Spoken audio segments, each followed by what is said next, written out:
Last Call by Elon Green is a true story of love, lust, and murder in queer New York.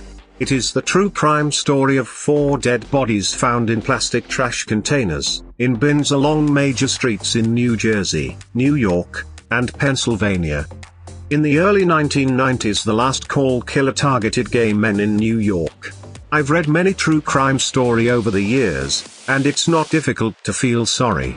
Sorry about the victims and the friends and family they left behind. I felt even more bad after reading this book and knowing the victims' sexuality. As after knowing sexuality, very little attention was paid to the crimes in those days or even now. What is additionally sad is knowing there are undoubtedly other undiscovered victims of this serial killer. In case you don't consider the acknowledgements and notes. Last Call, a true story of love, lust, and murder in queer New York is a little more than 200 pages. Which I think is very short for a true crime book, particularly one including multiple crimes. However, I think this book describes the details of the crime, the victims, and the killer, very well.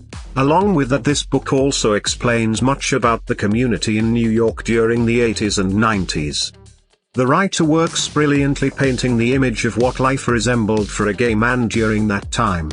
You have the AIDS epidemic, the fear of being outed if you were closeted, widespread homophobia, and hate crime. These were crimes that weren't taken very seriously by the overall population or law enforcement. It is a tragic and infuriating reading, however one that is positively significant in order not to forget the history. I think this book is a good read. However, it is not the best true crime book I have ever perused.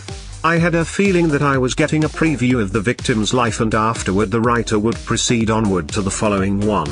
There were many names raised in the book, not only victims, but there are others.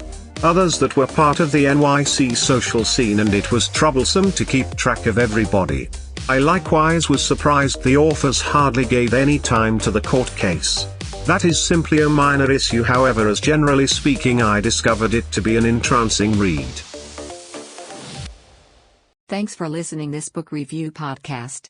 If you like this review, don't forget to follow, so that you do not miss any of our future podcast. Also show us your love by sharing it with your friends and family.